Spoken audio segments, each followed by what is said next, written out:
ashes of the hungry, zombies. The dead didn't rise at midnight.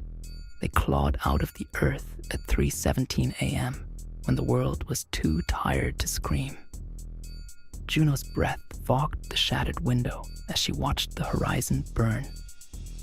Beside her, Eli clutched a blood-stained crowbar like it was a promise. They had 4 bullets, 3 protein bars, and 1 rule: never go back. The city behind them groaned like it remembered their names. By day, the corpses moved sluggishly, dragging what was left of their skin beneath a sun that no longer warmed. But at night, they ran.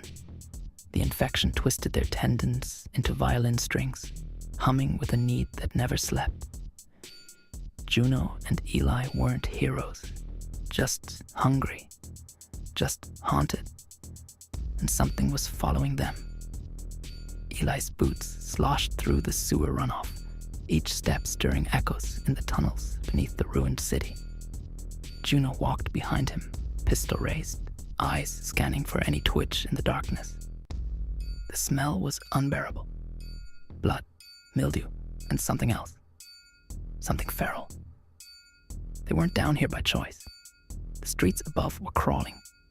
Figures that looked human until you saw the eyes. Lifeless. Hungry. But down here, it was the silence that gnawed at your sanity. "I think we're being herded," Juno whispered, the words barely audible above the drip, drip, drip of water. Eli didn't answer. His grip on the crowbar tightened. The last person who spoke in the tunnels never finished their sentence. They turned a corner and froze. A child stood at the end of the corridor, alone. Skin pale, dress soaked in something dark. Her eyes shimmered with an unnatural glaze.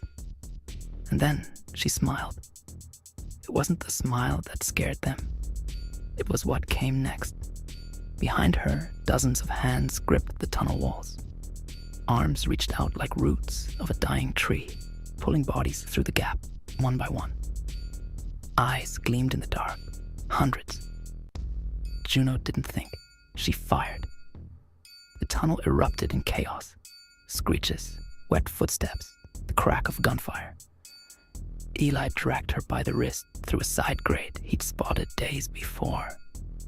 They tumbled into a drainage canal, coughing and soaked, but breathing. Barely. Above them, the city simmered in dawnlight, but the dead didn't sleep. Not anymore. And now, they were learning.